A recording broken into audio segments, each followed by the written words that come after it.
بسم اللہ.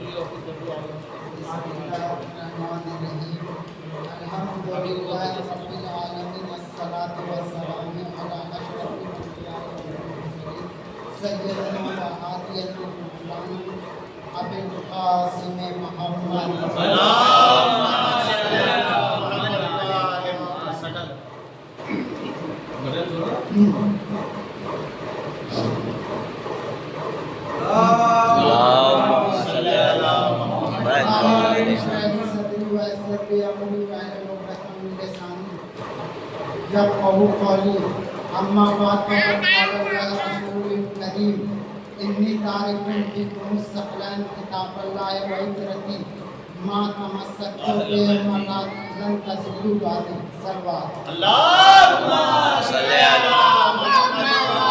محمد. رسول خدا فرما رہے ہیں، یہ حدیث ثقلین شیعہ سنی دونوں کی کتابوں میں موجود ہے. رسول خدا صلی اللہ علیہ وسلم فرماتے ہیں انی تارکہ جو ہے فعل ہے، جیسے فعل مطلب کام اور فاعل مطلب کام کرنے والا، اسی طریقے سے تارکن مطلب چھوڑنے والا ہوں.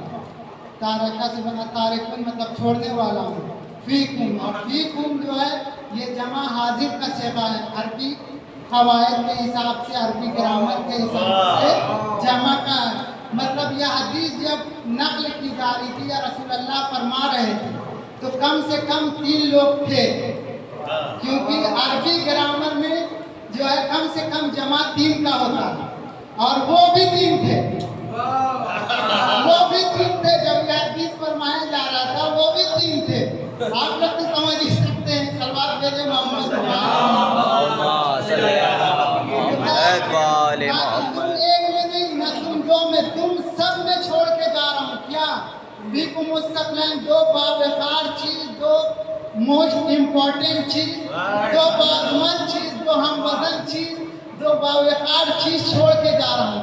ایک کیا پہلی کتاب خدا کتاب اللہ و عترتی و اہل بیتی، مطلب پہلی خدا کی کتاب بک آف گاڈ اور دوسری اہل بیت چھوڑ کے جا رہا. اگر صحابی کہہ لیتے تو ہم مان لیتے صحابی کو.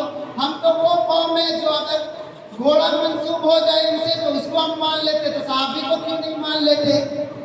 بالکل مان لیتے. لیکن رسول اللہ نے جب کہا کہ کتاب اللہ، ہم اللہ کی کتاب چھوڑ کے جا رہے ہیں اور اہل بیت کو چھوڑ کے جا رہے ہیں، صحابی کا تو ذکر ہی نہیں کیا. اگر صحابی سلمان جیسا ہو تو لاؤ تو مان لے، ابو ذر جیسا ہو تو مان لے، اور چھوٹ کے کو تم لا کے بولو گے یہ صحابی ہے تو اس کو ہم ماننے سے رہیں گے.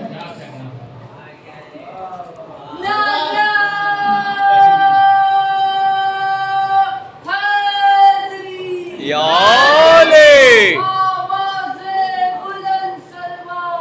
اللہم صلی علی محمد.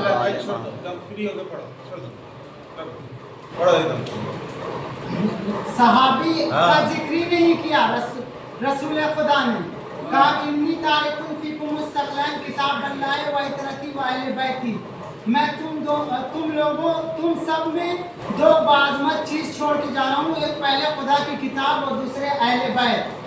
اہل بیت مطلب ان دونوں سے جب تک تم منسلک رہو گے، وابستہ رہو گے، ہرگز گمراہ نہیں ہوگے. صرف اہل بیت کو ماننا بھی کافی نہیں ہے اور صرف کتاب کو بھی ماننا کافی نہیں ہے. دونوں کو لے کے چلنا، دونوں کا دامن تھامے رہو گے جب تک، تب تک تم ہرگز گمراہ نہیں ہوگا. اور یہ حوض کوثر پہ ہم سے ملیں گے، تو حوض کوثر پہ ملیں گے. حضرت علی کو 3 جگہ سند ملی، ایسے تو بہت جگہ سند ملی ہے، لیکن 3 جگہ جو سند ملی ہے وہ بہت. ایک تو احد میں جب عمرو ابن عبد الود آیا تو کہا کہ خندق میں جب عمرو ابن الود آیا تو کہا کلے ایمان کلے کفر کے مقابلے پہ جا رہا، مطلب ان کے مقابلے پہ جو آئے گا وہ کافر ہی ہوگا. یہ سرٹیفکیٹ حضرت علی کو مل گئی کہ حضرت علی کے مطلب اہل بیت کے خلاف میں جو بھی آئے گا وہ کافر ہوگا. یہ کل ایمان اور کل ایمان کے خلاف میں جو بھی آئے وہ کافر ہی ہوگا. دوسرا پھر خیبر میں کل خیبر میں علم اس کو دوں گا جو غیر فرار ہوگا, جو بڑھ بڑھ کے حملے کرنے والا ہوگا. تو مطلب یہ بھی پتہ چل گیا کہ ان کے مقابلے پہ جو آئے گا وہ بھگوڑا ہی ہوگا. یہ بھی پتہ چل گیا. اور مرد کو دوں گا, مطلب جو بھی آئے گا مقابلے پہ وہ نامرد ہی ہوگا.